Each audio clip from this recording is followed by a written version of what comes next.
Ada, balik na pud ta ani, mag voice over na pud ta. Dihang dapita, nagluto ko og sudan. Paglibog ko gunahon na kung sa akong lutoon na sudan. Murag lisod man junik pabalik-balik na lang ni atong sudan. Puros na lang taan ni isda. Kay matugkan na jud ta ni gahasang. Basig man langoy na taan ni diri ang dapita sa may sapa. Hoy, MG, wag ganyan. O balitaw, magseryoso usa ta. Magtulak ko diha og isda. Tawag daw anang isda kay salmon. Unya magpakulo tag tubig diha at ibutang na nato ang atong tanglad. Pero wa ko nako nabantayin na nabutang na day nako ang sili na green.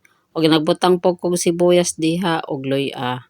O dihang dapita hingkulo na og humot na jud kaayo og nag-green na pod ang sabaw. Kay humot man jud ang tanglad. O nang dihang dapita napansin nako na pa di ay yung green na sili. Ako nabutang mao na ako siyang kuha og balik kay basig mag-anghang ang sabaw. Basig di sila mukaon ni Kuya Kidi ug Kylie. Kay di sila hilig og anghang. Mao na dihang dapita ako na gilunod ang isda na salmon. Mao man nila ingon isda na salmon daw na basta ako wala ko kabalo basta nabaluan ako isda lang jud. Wag na kayo magtaka kung ano nagbisaya ko diri ang dapita.